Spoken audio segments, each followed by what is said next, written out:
The Queens of Spice podcast is created for adult audiences only. It contains cursing, vulgar content, dark humor, descriptions of sexual acts and desires, and is not suitable for listeners under the age of 18. Some episodes may also contain subjects that are triggering for listeners. Please take care of yourself. You hear the words you're saying, right?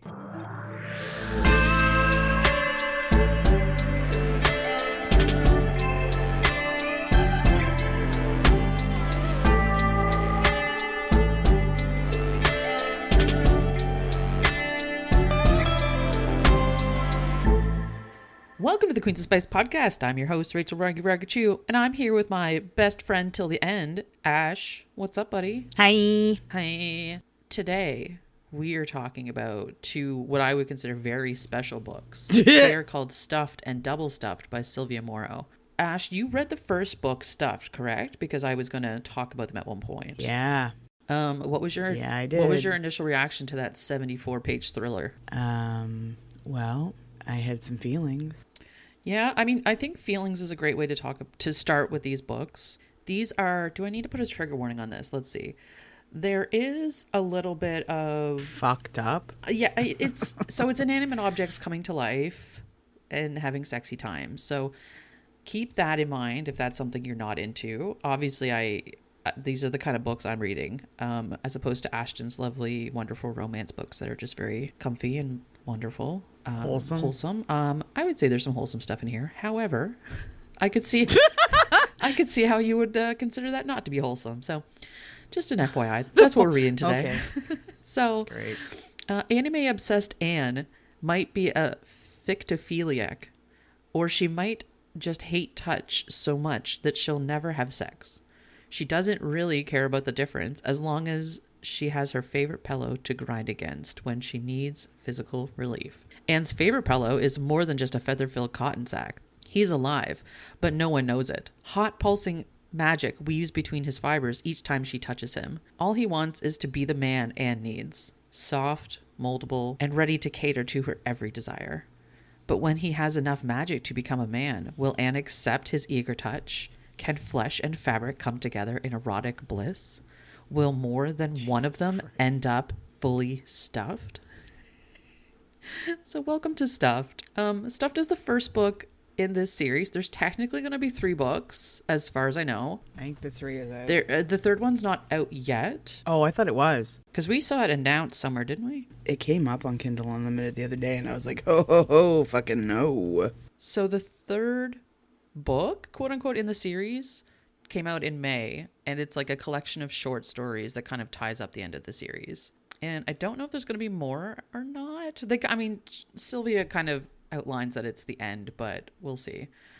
She does write a couple other book series. One's like about mycelium and stuff, and just anyway, them's the vibe. like mushrooms? Yeah, like mushrooms, which could be an interesting like why choose situation, because mycelium is like we are legion. So like, are you really you're just dating one person, or like you're dating a bunch of them because they share the same consciousness? Who knows? Sounds great. Does it? Here's the thing is that like Sylvia Morrow writes like paranormal weirdo romance, so like you kind of know what you're getting into, to the point of the only talking point I wrote down, like apart from the narrative about this book, is gosh, I'm so sorry. So just keep that in mind if you're going to read this one. So we open to... Are you sorry for me or for the listeners? Both. I think both. Fair. Yeah. I apologize that I made you read the 74-page one before, but now your base knowledge is going to pay off in talking about the second book, I think. But that being said, it is like 74 pages. So like, hey listener, if you want to listen to 74 or read 74 pages, go for it. It's really short. I literally have read a certain excerpt from this book to clients because it was so fucking ridiculous. I'm so pleased. I'm glad I could impart that upon you. And you know exactly which part I'm talking about. Okay, so let's get into it. So we open with introducing Anne, the main character. She's like coming home from work. She works as like an animator at a game studio. And she runs into her like awful landlord in her apartment building. and asking for rent or whatever. Like, he's such a fucking, his name's Jimmy. He's such a dickhead. So she runs into him, and he's like, oh, and you got rent? And she's like, dude, I will get you rent in 5 days. It's never been late. Don't worry about it. And this is where we get a little bit of insight too about like her OCD and kind of how she interacts with humans and subsequently doesn't interact with humans, her major like disinterest in people in general, and this like little kind of aside about how she's obsessed with anime characters versus real people, which we call fictophilia. Which we call fictophilia because, you know, it's super normal. Yeah, I mean, that's a thing people do apparently, which, like, fair. People are kind of icky sometimes, and not to mention some of them are the worst. And unfortunately, the ones that she runs into in this book, maybe it's plot, maybe it's not, are the worst. So we're going to meet a couple of them through this. However, the second chapter is from the Pillow's perspective. Early on, we get this, like, other character introduced. Right now, he's just called the Pillow. He's, like, alive, kind of. You get this little backstory about his you get this little backstory about a phoenix and a goose having fallen in love. And when the goose perished, the phoenix exploded and the phoenix feathers ended up in with the goose feathers. And so when the pillow got stuffed, there was a phoenix feather amongst it. And so this little like tiny bit of magic ended up giving this pillow sentience to some degree. The pillow kind of sucks the life force from things in order to like continue being sentient, and in this case it eats like the life force from flies that land on it in order to keep itself like plush and cool for Anne, so that she's always comfortable with this pillow. And so that's the little the little backstory about the pillow. Mm-hmm. And then we flash forward to Anne at work, where we learn a little bit more about her kind of distaste for people and partially why. And there's this dude named Todd who's the worst, and he won't take fucking no for an answer, and he basically like inserts himself into her home because when she was at work she dropped some stuff out of her bag or whatever, and he scooped up her wallet and was like, oh, her address is on it, I'll just take it to her house, being a very decent person I am, ha ha ha. And then he like kind of forces his way into her house, and Anne's like too nice / too worked up to do anything about it. And of course he's like, oh, I just need to like use your bathroom and then I'll be gone. And then he like walks into her bedroom and sits on the bed. And when Todd sits on the bed, he brushes against the pillow. And the pillow takes this as an opportunity because the pillow's sitting there listening to this whole interaction. And obviously this Todd's a bad dude. The pillow takes the opportunity to like start sucking the life force out of this Todd guy. And he doesn't kill him, but he leaves him in such like a kind of a weakened, aged state that like the dude can't get up or attack Anne or any of those things. So Anne calls an ambulance, obviously, like dials 911. And they come and pick this Todd guy up, and she's like, I have no idea what happened, which legit, she had no idea, and took him away, whatever. The next day she goes to work, it's all like fucking sketchy as shit because people are like, what the fuck happened? Like, they knew for whatever reason, knew that something had happened with Todd and knew she was involved, and just like rumor mill. So because of this, she kind of goes home early that day because she's like getting a migraine and this is all like a bit much to deal with and people are treating her in a way. So she goes home early. When she gets there, she walks in on her pillow trying to take human form. The pillow's in like kind of like from the waist down sort of thing is a fully formed human, but then like from the shoulders up kind of thing is still Pillow's, because he's like, oh, I thought I had all day before she came home to like put myself together and use this energy to form himself into like a man. So obviously Anne passes out because this freaks her out. But when she wakes up, the Pillow is like a fully formed person. You hear the words you're saying, right? I do. And more so, I wrote these words down in my notes. So, like, I am very well aware of what is going on right now. Thank you. Oh, just making sure. I appreciate that. And obviously, like, the pillow is still a pillow. Like, he feels like a pillow. He's got stuffing. He's, you know, a pillow. He's got texture. He does not fleshy feeling. And so this is kind of okay with Anne, really. It doesn't freak her out as much as it maybe should. So that's kind of where we're at. And so the pillow asks Anne to like customize him, kind of like he's taking human form, but he's like, I can be whatever you want. And so she helps him form himself into this butler character that she's quite obsessed with, because we're tiptoeing around some copyright stuff here, obviously. Yeah, that's the biggest problem with this. I mean, it is a problem.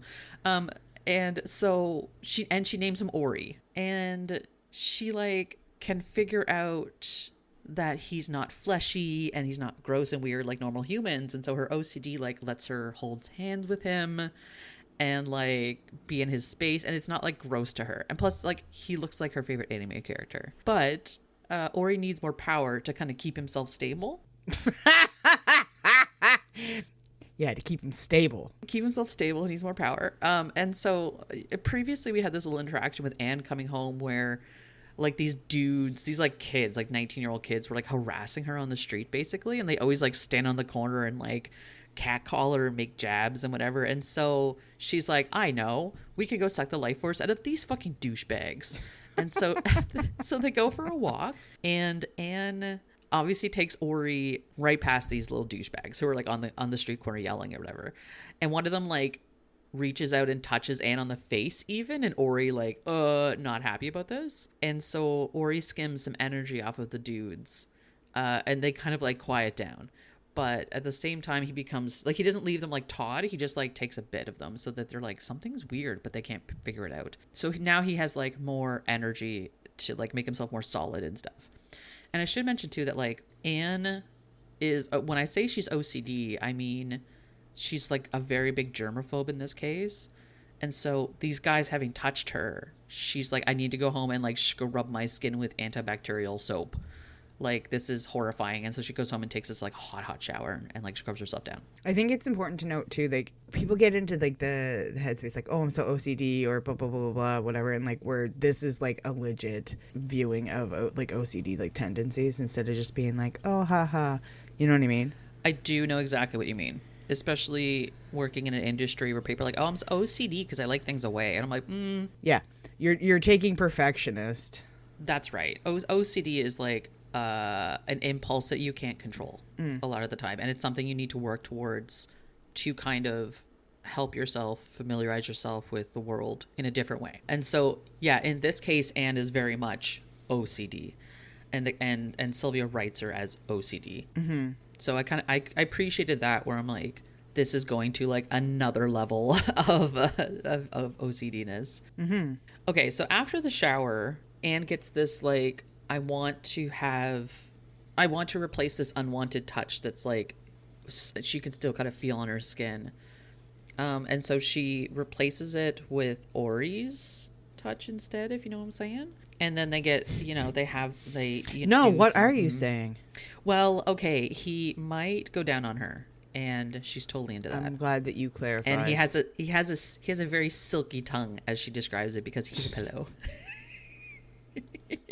He's made of fabrics. I'm glad you clarified that. So now that we're into like sexy times, there's one part of Ori that hasn't been customized yet. And this is where he asks Anne. His eyes.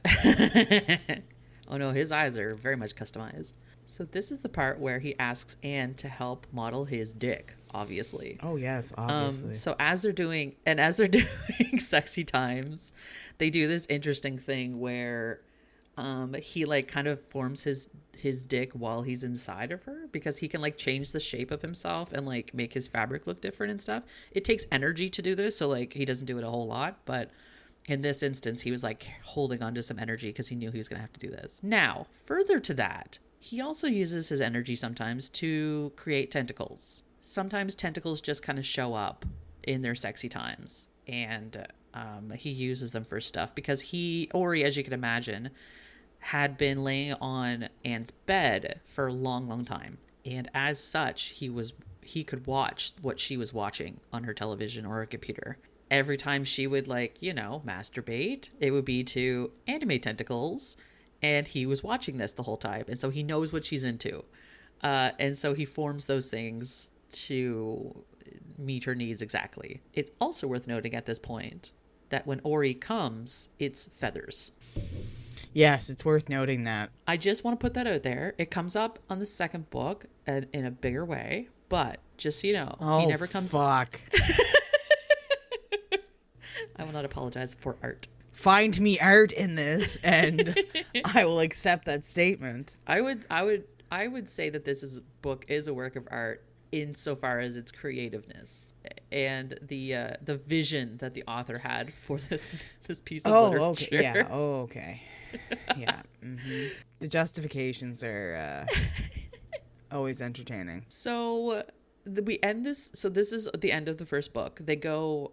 So they are living together. They're like having their life together. They decide that they want to go get a pet because Ori's home by himself all day while Anne's at work, and he needs some companionship or whatever. So they go to the pet. They go to like the pet adoption place, and obviously a cat's not going to work because as much as Anne wants a cat, the cat like whenever Ori holds a kitten, it like sticks to him because he's fabric. And so that's not going to work. And they end up with a goldfish whom they name Carl. And of course, the idiot landlord comes by, being a right dickhead, and notices that they have a fish. And he's like, you have to pay a pet insurance premium now, blah, blah, blah, like being a dickhead, which is ridiculous for a fish. And so Ori, to like get the point across to this dude, skims a bunch of energy off of him and like leaves him at the bottom of the staircase, like incapacitated basically. And then that's the end of the fucking landlord being a dickhead to them. At the last bit before the book ends, Ori notices that he skimmed so much energy off of this dude that he's part of his fabric has become human skin, like flesh. Oh no. And he freaks out about this, of course, because he's like, Anne hates like human skin, like she'll freak out. Anne like, hates people. Anne hates people, and like she doesn't like the feeling of skin and whatever. So like he kind of freaks out, and that's where we end the book. The second book opens with Ori like waiting anticipatory for Anne to get home, like a little puppy dog basically. Like I know she's gonna be home any second. And he's standing by the door just waiting, and like he has kind of a brief conversation with Carl, because Carl's the fish. And Carl, like, he's Ori's best friend. And they, you know, he chats to him all the time. Obviously, Carl's not talking back, but he's his bestie. And so Ori's standing there waiting for Anne to get back. You have this stream of consciousness going through his head about how he was just on the internet. And, like, he made this amazing discovery because he reads a bunch of fan fiction. And he's so excited to tell her about the Omegaverse.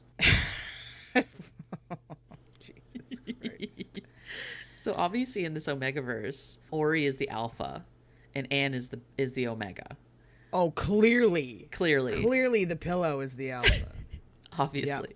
Yep. He, like, as soon as she comes in, he's just like, I have the most important thing to tell you. We need to talk about this right now. It's very important. And she's just like, doesn't have the time. Like, she just had a really bad meeting and all this stuff at work, and she's exhausted. And so she opts to have this serious conversation with him about trying to deal better with her OCD and trying to get out more in order to do that, and just like kind of reflecting on the changes she wants to make in her life, in order to kind of help herself and Ori in this case, because he needs to get out more and he can't make the internet his entire personality, which is kind of where this Omegaverse thing is going. So they plan a trip to the mall. And they're like, okay, they have to take the bus to the mall. So, like, they're going to be interacting with people. They're going to be walking around the mall. There's a lot of different shops and services. So there's, like, a level of overwhelm. And it's worth noting, too, that Anne has been... She got a new job recently, so it's not quite as shitty as her old one, but it's still, like, pretty overwhelming.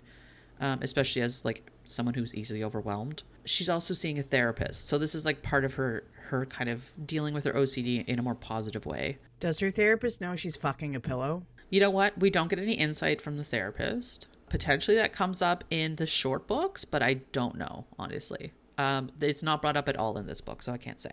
I feel like that would be pertinent. Yes, and there's an amazing quote in here I want to read you, Ashton. Oh, good, yeah. And they're talking about, like, caring for each other and looking after each other and stuff. So it is wholesome, as much as... Anyway, it's supposed to be wholesome. Okay. Anne says, I took 7 of your tentacles last night. If that's not love, I don't know what is. Oh my Jesus Christ. I love how, like, I read you quotes and it's like either snarky funny or like sweet, and you read me quotes that are unhinged. I mean, in fairness, if you want to read Unhinged, we can do that too. It's a really good book. They actually reference it at the end of this novel. Oh, for the love of Christ, I forgot that one existed. You said the keyword, Ashton. You unlocked the door that is unhinged, if you'd ever want to read that. I know, I have no interest in reading. What? No. It's actually not a bad book. Okay, anyway, so Great. stay tuned. Hey, listen, if there's an Unhinged 2, potentially we can cover that, because the first book is very short, so it's not like podcast worthy, but You can cover it. I will not. I appreciate you being here every minute. Thank you so much. We go through a couple days later. It's Halloween. Anne dresses up as Sailor Moon, and Ori dresses up as Tuxedo Mask. Of course, yeah. And they don't use these names in the book, but that's who they are, let's be fair, because that's her favorite anime of all time. So they're practicing being social here. So they're outside, like Ori's sitting on the steps, like with a cauldron full of candy, so the kids like come take candy, and Anne's like Wait, what happened at the mall? We're not there yet. We're going to the mall shop. They planned a trip to the mall. They haven't gone yet. So they're practicing being social here. So Anne's like kind of chatting with the neighbors and stuff, but she's like staying on the stairs away from everyone and just like, trying to do their best. And it's like very admirable. And of course they go upstairs, and after they're done handing out candy, and Anne's like, need to take a shower. But of course Ori's like, yeah, but that skirt you're wearing, I need to do some naughty things about it first. So obviously the naughty things. And then she goes to take a shower, whatever. So 2 days later is the mall trip. Anne took a day off work so that they could go during a weekday when it's less busy. This mall, Ashton, reminds me of every single mall we ever went to growing up. Like, it reminds me specifically of the one in the next town over that we would always go to, like this kind of strip mall situation, but it's like indoors, where it's just like, here are the staples of stores that every fucking mall has. So they go to like the pretzel place, and they go like get a smoothie. We didn't have either of those places at the mall close to where we grew up. I guess, but I mean, like, here's I guess a city mall. Let's go with a city mall. So like any normal city mall has like the staples of all the normal things. So a mall. Hey, I live in Montreal. We've got badass malls here. So it was a mall. Okay, so they go to a mall. Was it a mall? Picture the mallest mall that has ever mauled. And that's where they are. Okay. And of course they go to, I think they call it in the book like a make a friend or something. It's Build-A-Bear, basically. Oh my god. They go to Build-A-Bear. Make a friend. And Ori makes a goldfish because his best friend on planet Earth is Carl the goldfish. And he names his goldfish Luffy. Excuse me? Yep, he names his goldfish Luffy from One Piece. Uh-huh. And then, he has his best friend goldfish. And then of course they go to like what I'm going to equate to like a Spencer's, where they have like weird t-shirts and shit. And Ori notices the sex toys in the back, and he starts like loudly talking about them and like, oh, these are the kind of things that you like, Anne, and blah, blah, blah, blah, blah. And she's like, Ori, shut the fuck up. We are in public. You're not allowed to talk about those things. And the dude just has like no filter about it. Oh, it's very funny. And I guess to frame Ori, he is like a horny boy. He's a horny anime boy. He's a horny anime boy, specifically. So on this little trip, he had done some research to see the layout of the mall. And he noticed this little like employees only kind of closed off section that was like, I think it's a for lease situation that was closed off to the public. And so he drags Anne into this place because he wants to have some sexy times at the mall. And so they like, sexy times ensue. He blows his feathery load. And as soon as they're like kind of putting themselves back together and leaving, they catch in the hallway these guards, like mall security, basically walk up to them and are like, hey, we know what you're doing in there. You're going to have to give us a show. And Ori kind of freaks out too, because he knows, or Anne specifically freaks out because she's like, oh, if they watch this to whatever, like they're going to realize he's a pillow, and we can't have that. Like, that's just crazy. And so they get into this like little, like this fight, and the security guards like hit him with a taser, and nothing happens, of course, because Ori's like, this is adorable. And then one of the guards like shoots him, but like nothing happens. And in the kind of tussle of all of this, Ori ends up sucking both of the life energies from both of these dudes, and they turn into like a pile of dust. And so he like is super energized, obviously they like make a break for it and get the fuck out of there. And they take the bus and go home. Ori notices when they get home that he took so much energy from them that he's like mostly flesh now. And so he's basically turned himself into a human, where he like has sweat and he gets hungry and he freaks out because he's like, oh my God, if I have to eat food, that means I have to do the other thing that comes with eating food. And I'm just not okay with doing this. And just like freaks out because like he has kind of taken in this thought that like humans are disgusting and I can't be a human or Anne won't love me. And of course, like placates him. She's like, no, Ori, like I love you. I don't really care what form you take. However, in the meantime, Ori is freaking out and they go and have a shower together and they talk about this thing and Ori's still panicking about being a human. And one of them accidentally knocks over Carl's tank. Like Ori, again, this is his best friend on planet Earth. He picks up the fish and he's just like, no, like, Carl, you're going to die. I can't have you die. And so he siphons a bunch of his energy that he took into Carl. Carl! That kills people, Carl. Or in this case, it does the opposite. It does. You bring life to people, Carl. Anyway. I brought life to you, Carl. No, Carl, you must survive. So Ori turns back into like pillow situation, but he's still like kind of maxed out on his power. So like he doesn't need to siphon off as much anymore from people. He focused a lot of it back into Carl. He himself was like got to design what Carl looked like, and so he almost designed him like his polar opposite, turning him into like another anime boy. But he's got like blonde hair and blue eyes and just like, you know, that kind of look. And he's like, a fish? Okay. So Carl does have, like, he's obviously like a person. He's got a person form. He's got all the person bits. But he has like a little bit of a gold scale shimmer over him that makes him like look kind of fantastical. Jesus Christ. And that's the only indication that he's still fish-like. There's some other little like quirks that he has where he can't sleep without pressure being on him, like kind of in the water sort of thing. So they get him like a weighted blanket, and he does really like swimming, and he needs water time is what he calls it. And so, but he's like a real dude. I'm a real boy. And at the same time, since he is a real boy and he really like was made from Ori, he can use basic functions. Like he knows a lot of the similar things that Ori knows, and he can like talk and communicate. And he also has an amazing penchant for Anne. And of course he's like low key obsessed with her right off the bat because Ori is like obsessed with Anne, and his whole reason for existence is Anne. So of course Carl is also interacting with parts of a human body he's never interacted with before, like his own Jesus Christ, his own junk, which he's like, what is going on with this? Why do I have this thing? And he's like, oh yeah, Ori has this thing. And he starts thinking about Anne and how wonderful she smells and how awesome she is. And then he like gets a boner and he's like, what do I do with this bullshit? So he like ends up jerking off on the couch. You'll be happy to know he has normal jizz. Mm-hmm. The next day, Anne gets Carl some clothing. Because he, unlike Ori, because Ori can like kind of make his own clothes where he's, you know, fabric. Carl needs some clothes. So they get him some clothes, and Ori's like helping him get dressed and stuff. And Carl, who's still like, you know, a fish in his brain at some point, he asks Ori if Ori will chase him. What? Because in fish, like, mating stuff, I guess, when you're trying to like mate with someone, you chase them around the tank, I guess is what fish do, at least goldfish. And so he's like kind of coming on to Ori in this regard, but that's the best way he knows how to articulate it. I need you. Welcome to the madness. And then so we move on from that because Ori's like, what are you talking about? And then Carl's like gets really shy about it and doesn't bring it up again.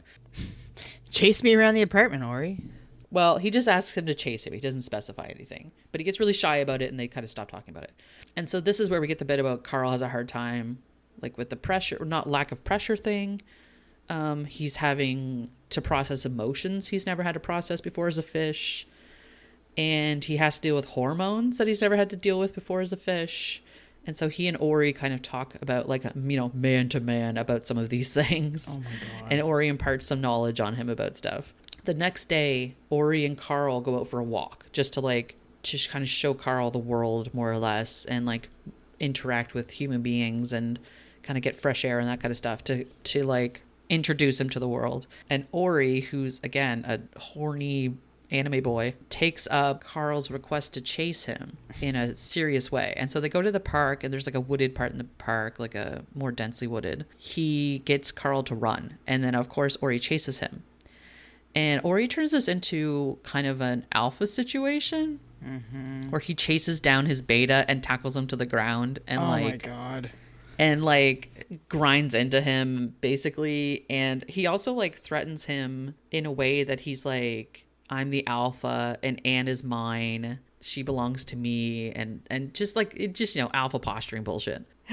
Again, the internet's a terrible place where he learned all these things. Yeah, the internet being a terrible place is the problem with this book. That's exactly it. Ash, the takeaway here is the internet is terrible, and it is at fault for everything we're talking about right now. Okay. When they get back, Carl has a bit of a panic attack about like not being good enough of a person because he's so used to just being a fish. And so, well, yeah, and he's like, I'm stupid, I don't know anything, and I don't know how to deal with this world, and I don't know how to interact with people. And so he has a panic, like a legit panic attack about not being able to function well. And Anne like kind of takes him aside and reassures him that like, you know, this is your second day as a human. You're doing much better than Ori ever did. Day 2. Yeah, day 2. And it's like, you know, give yourself some grace and chill out, and like we'll get through it together and that kind of stuff. So, and of course, in the background of all of this shit, now that they have Carl, Ori is like still bringing up the Omegaverse stuff all the time, and how he explains the dynamic of how Carl needs to breed Anne because he's the beta. What? And obviously Ori can't breed Anne because Ori comes feathers. He doesn't come like actual, you know, jizz. And so he's like, well, obviously Carl needs to breed Anne in this, so this dynamic will work. What the fuck? Thanks for being here, Ash. I really appreciate it. Yep. They're just like kind of taking a chill night on the couch and whatever, and Anne ends up kissing Carl. But they kind of like pull it all back, and they kind of conclude because like Ori's really ramping up its Omegaverse shit. Anne obviously has feelings for Carl. Carl obviously has feelings for Anne in a big way. But Anne is like, listen, this is like it's your second day on as a human. We need to like pull this romancing stuff back. You need to have the opportunity to become a person and understand the world and who you are. And she laments about how like Ori didn't really take that chance to get to be a human first. It was all like romance, sex, whatever, right off the bat. And she's like, it would be like, we can do it different this time. So we're going to do it this way of like, we're going to take a step back from romance stuff. You need to figure out who you are as a person. And then subsequently, now that there's like another mouth to feed, and it's been like 6 months since the first book. So it's also a matter of like, Ori, it's time to like get your shit together and get a job. Anne needs to work on her OCD more and stuff. And so like, there's this kind of pause in the relationship stuff, and we're working towards like personal growth instead. So, and Anne sets them up with like all their legal documents they need. And it's basically like, and Anne knows some sketchy dudes from the internet, of course, because who doesn't?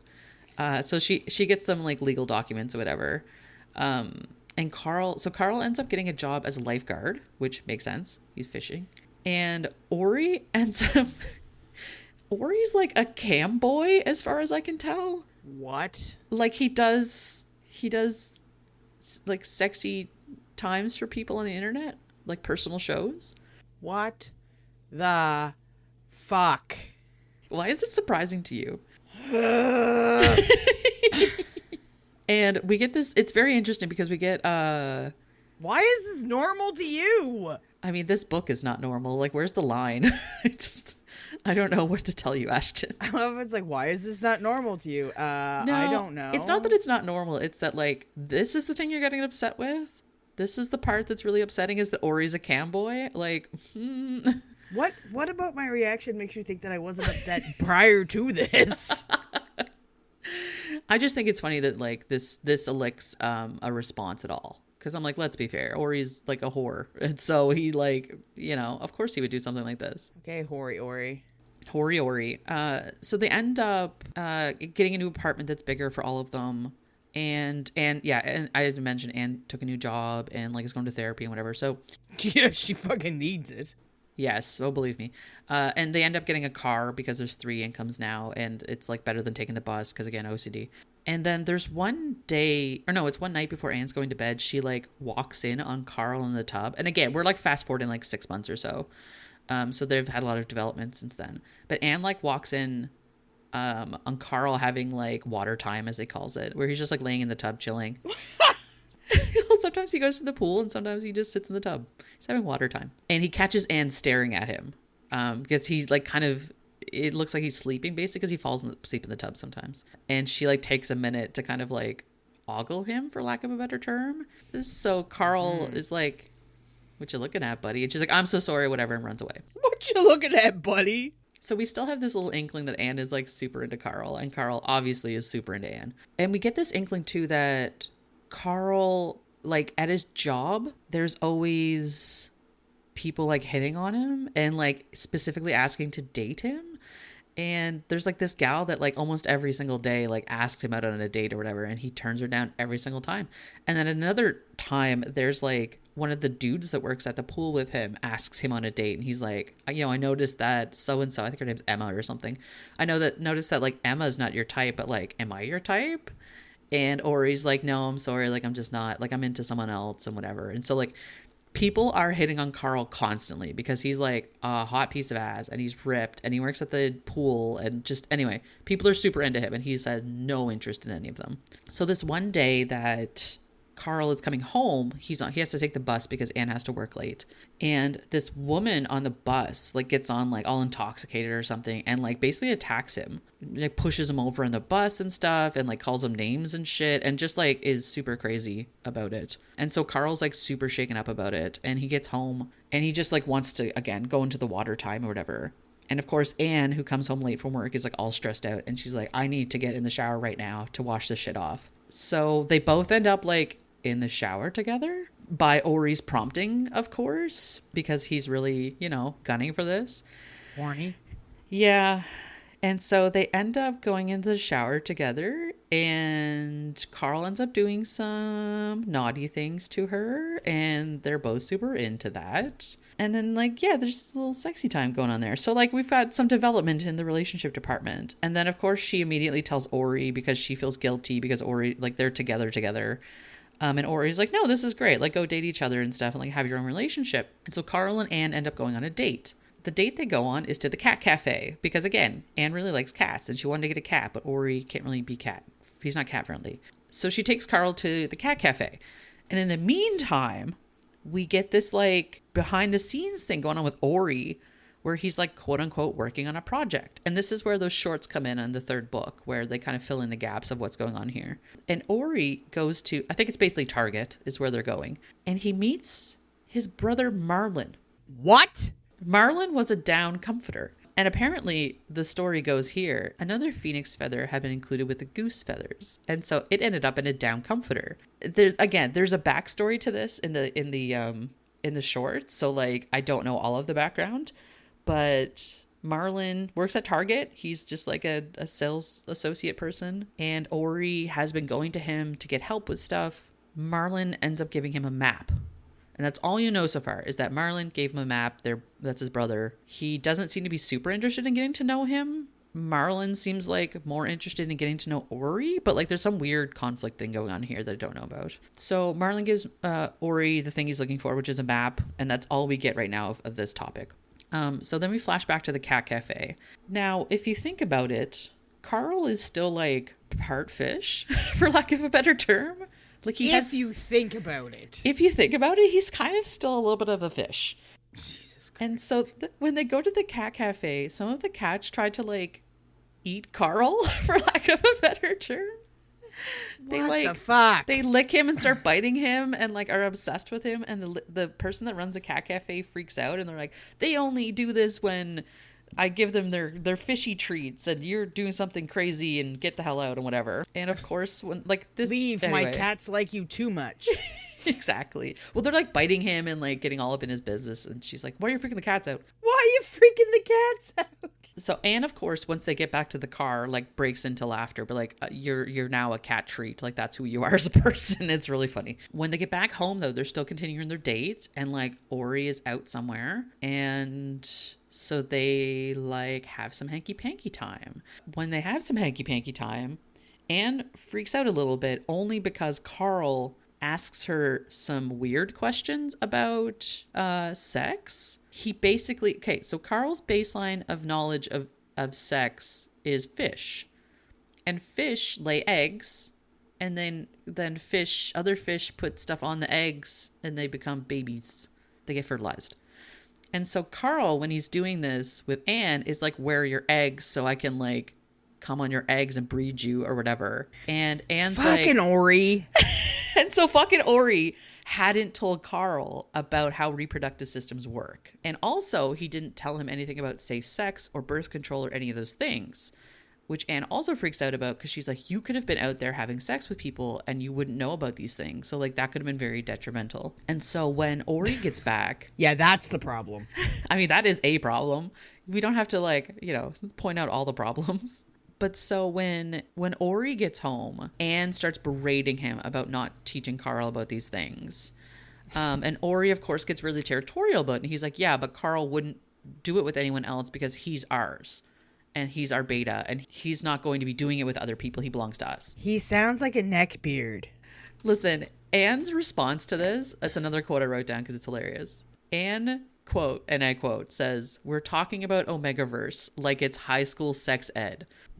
Because like Ori is like so matter of fact, but like, yeah, well, this is how the Omegaverse works and this is what we're doing. And it's like, this is not real life, Ori. Like, what the fuck are you on about? Ori then explains how he now that Anne and Carl are together, he wants to not Anne with Carl's help. Excuse me? With Carl's help? Yeah, because Carl produces semen and Ori doesn't. We have the scene where they you know, they do that. Like, there's a little bit of lead up to this, obviously. Anne's like, I don't know about this. That seems crazy. And Ori's like, that's okay. Like, you'll beg for it soon enough. And so they're like watching a movie that night or the next night or something. And Ori starts like rubbing Carl's shoulders and like, you know, obviously making a move on him and stuff right in front of Anne. And Anne's like, oh, fuck, no, we're doing this. Let's go. They end up all having sex together with some DP action.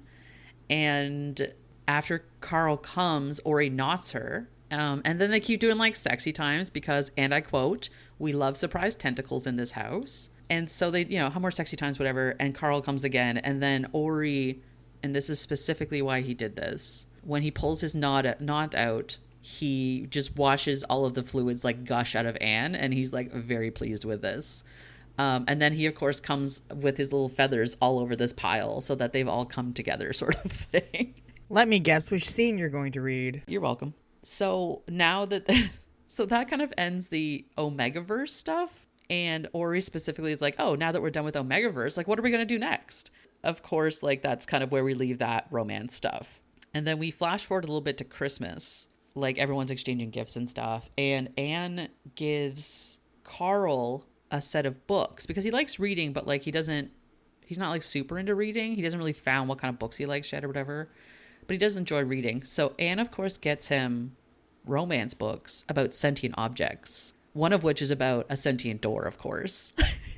Oh, for God's sakes. Love that nod. So this is where the book kind of ends. So Ori gives them both a map, and this is the map that he got from Marlon, his brother. And the map shows the location of where the phoenixes are from. Ori gifts them an eternal flame where they can go, like, which has to do with like hunting down the phoenixes so that they can all live together for eternity. Because Ori's thing is that I will live forever, but I can't watch the two loves of my life die. And so that's kind of where we leave the book. And of course, like, there's some more to go on in these shorts, obviously, but that's where we're at. And so that concludes that portion of the explanation. Do you have any questions so far, Ashton? Is it over? It's over. My explanation is over. Would you like to hear about some sexy times? I promise I won't read the part about them coming I won't read the part about Ori blowing his feathery load all over their fluids. How about that? Yeah, because that's what I don't want to hear. I'm gonna read the lead up to that. How about that? You read whatever makes your soul happy, my friend. I would read you this whole book because it makes my soul happy, but I'm going to limit it to this one chapter. Easy enough for these two to be relaxed about this, but they aren't the ones about to be double stuffed. Well, as nervous as I am, fuck, I want it bad. I turn back to Carl and place my hand on his cheek, bringing his face to mine for a deep kiss as I swing my leg over him. I've thought about the logistics of this a lot, and I think this position will be best. So when Carl holds my ass and drags my soaking wet slit along his cock, I reach down and line it up with my cunt. Sinking down onto his textured skin, it feels nice, but raising up on it feels just as weird and amazing as it did earlier. I'm seriously the luckiest woman on the planet, hands down. Lean forward a bit, darling. A raspy request comes from Ori. I obey his command, and a hiss comes from behind me. Look at you two, my naughty darlings joined together. Perfect. The sound of a cap opening, followed by a good amount of liquid being sloshed around, joins the sound of Carl and I making love. Soon, some of that liquid is rubbed onto me by Ori's soft hands. I can feel him rub some onto Carl and hear him slather it onto himself. Ori takes hold of me by my hips as he drops a leg over both of Carl's. Be still for a moment. Breathe and keep your muscles relaxed. I'll start small. Ori keeps his promise and doesn't enter me too large, though his ego prevents him from going too small. The stretch of him entering me with Carl already inside burns at first, but Ori is slow, checking in to make sure I'm okay with every little bit. I keep my eyes focused on Carl, who has his hands on my hair, stroking it and alternating kisses with sweet words. You're doing so good, Anne. That feels crazy, right? Carl smiles and nudges his nose against mine. You're such a crazy girl. I love you so much. A tear forms in the corner of my eye. How dare he tell me he loves me when I'm being double penetrated? But yet, it's still somehow perfect. I love you too, I force out as Ori sinks in another inch inside me. Carl's smile is so wide, I don't know how I'll ever manage to kiss all of it, but I do. The kiss is wonderful. The fresh, clean taste of his tongue and texture of his face that's become so familiar to me against my hand. The brush of soft hair against my cheek. It's all perfect. Even the moans we let into each other's mouths when Ori finally fits fully inside me and begins to rock in and out are perfect. I break the kiss and toss my head back to let out a long groan of pleasure. Now that the initial stretch is over, everything feels so good. I feel full like I've never felt before, and I know the feeling is only going to increase when Ori really starts his little game. Carl starts to find his groove opposite Ori, and I'm too overwhelmed to say anything or do anything other than just be fucked. I'm completely at their mercy, and for once I don't mind losing a little control. Ori pulls me against his chest, and both men adjust their positions to accommodate. Dark hair brushes my cheek as he nips my ear. Look at my little Anne. Fucked by two men at once, pathetically mewling and desperate on our cocks. Do you want to be knotted, my desperate little Omega? Do you want to be stuffed with cum until it leaks down your thighs, drenches the sheets? Answer yes, and maybe I'll even let you come too. A sob is wrenched from my chest. I don't know if I can speak right now. I'm so overwhelmed, but I'll try. A high-pitched noise comes out. That's it. I try again. Yes, I breathe. Not me. Fill me. Another sob is all I can manage after that, but it seems good enough for Ori. I feel him begin to grow inside me, larger all around, but even larger still at the base. Faster, Carl, it's time, he snaps as he bends me. Carl sits up more so that we're all close to one another in every way. He begins thrusting up into me rapidly, leaning in to kiss me wet and messy. Ori continues to slowly grow until both Carl and I pull away from one another, gritting our teeth. I can't wait any longer. Carl looks over my shoulder at Ori. Whatever look Ori gives Carl has him nodding and going as fast as he can against Ori's increasing size. He keeps his eyes on Ori, and, to my surprise, when he comes, he reaches a strong hand out and pulls Ori's face to his, trapping him in a brutal kiss. Well, hello. So there you have it, Ash. I left you with the reasonable part. No tentacles in. The reasonable part. Yeah, that was half of the entire scene. Actually, it was probably like a third because it does one chapter from each of their perspectives. But that had no tentacles, so you're welcome. So now we've come to the most dangerous part of what I think will be this episode. The rating. Because I have to ask you to rate this book Mm-hmm. And I think we're probably going to have to rate it on tentacles. We've already done tentacles. But we're doing it again, baby. What about feathers? That's a lot of feathers. Well, I mean, you can choose how many feathers. Do you want to... Okay, so let's rate it on... Feathered tentacles. 11 feathered tentacles. Oh, for the love of Jesus, 11. Okay. I want to... Listen, I want to give you a lot of space for nuance. Okay. Because I love you. So what would you like to rate this on out of 11 feathered tentacles? 2. 1. Like, no. No. Mm-mm. No. That's okay. You did... 1? You're giving it a 1? 1.5 at max. I'm only rating it that because it wasn't, like, atrociously written. Yeah, so, like, can you... can I request that you give me one thing that you didn't hate about this so far? It wasn't atrociously written. That's reasonable. Honestly, too, I'll say the first book was definitely written worse than the second book. Especially having read them back to back right now. Like, the second book was, like obviously Sylvia had done some... had made some headway on her writing since then. So you compliment Sandwich, decent writing. It's a fucked up book. I couldn't help it, but in the back of my mind have Ashton's little voice being like, this doesn't make any sense. And like, there's no way this would work and blah, blah, blah, blah, blah. And then Rachel's voice of reason came in and was like, this is a book about a sentient fucking pillow and a sentient fucking fish. So like, we need to give it some grace to be fucking crazy and not make sense. It's like that, like, the video that I sent to the group chat where it's like, friend would be like, going on about the plot and this and that, 3.5 stars. And then there's me over here being like, only one room in the inn, 5 million stars. This is the vibe going on here, yes.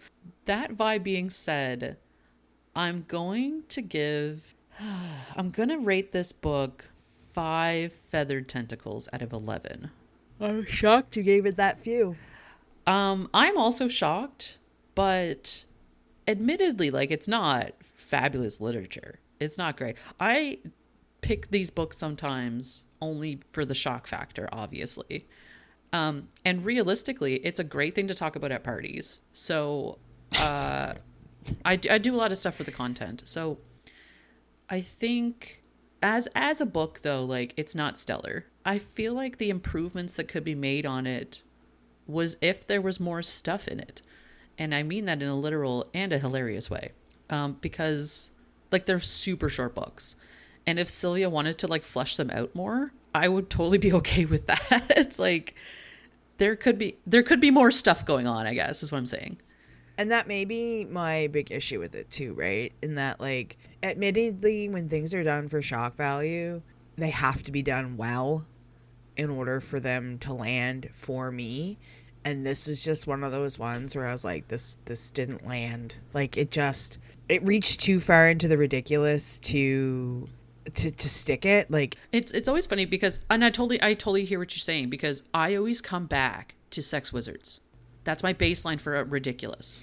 Because if I was to sit there and describe sex wizards to you about like, it's a kink-based sex system, you're like, that's ridiculous. That sounds absurd. But then you read the fucking book and you're like, this has no right to be this good. I have read all 4 of them and the fucking short stories. And this is what I'm getting at, is that like, when you take something completely absurd and you write it well, I'm totally going to buy into it. Like, it can be done. And so when I read some of these sentient whatever books, I'm like, if you handed this to the right author, it could be a fantastic book.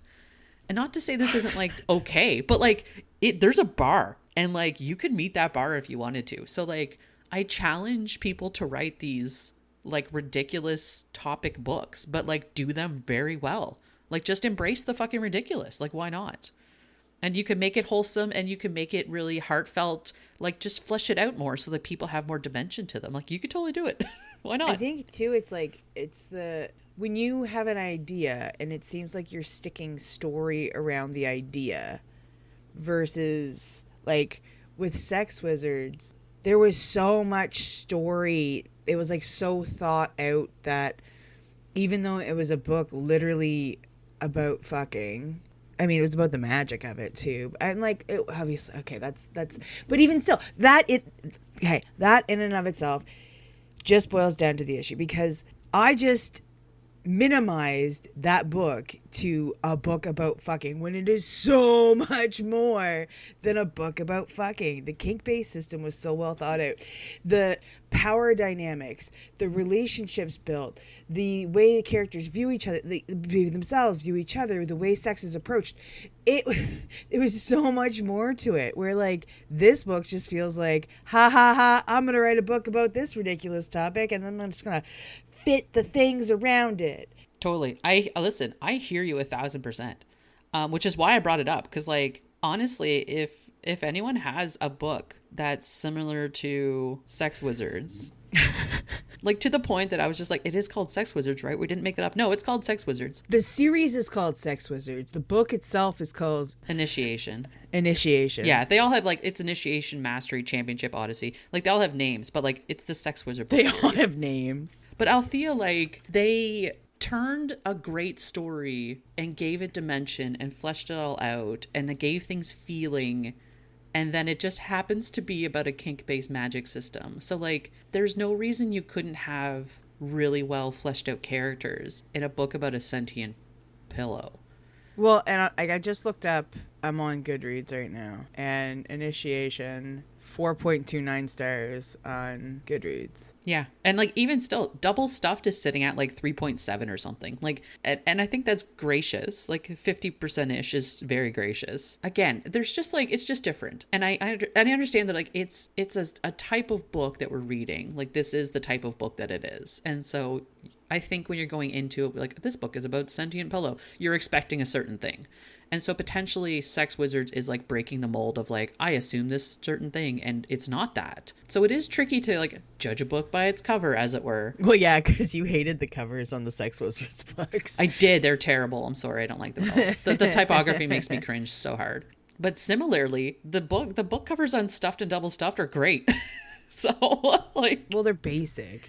Yeah, but they're nice. They're well designed and considered. Like, I hate that for me. Believe me. I just remember when I read Odyssey and I was like saying how I hadn't finished it right away, and you were like, what the hell? Why is it taking you so long? And I was like, the book is 600 pages. Yeah, and honestly, that's what kind of stopped me from reading the rest of the series, is that like it's a lot. It's like a full-on fucking book series. It's a lot of books and it's very long, and that's why I think I migrate towards some of these like more questionable books that really could be fleshed out more, is because I'm like, oh, it's only 100 pages, like I'll read that in an evening, no big deal. And then it's like I've read a thing and it's done and I've achieved it. And so yeah, and so like the bite-sized books to me are great, but it does have the side effect of like, yeah, you're not going to get a good fleshed out story that has a lot of dynamic characters. You're getting the dopamine fix. That's right. And I've been trying to like tackle longer books lately. Honestly, like I've been going through my physical TBR and they're all 300 to 400 page books at least.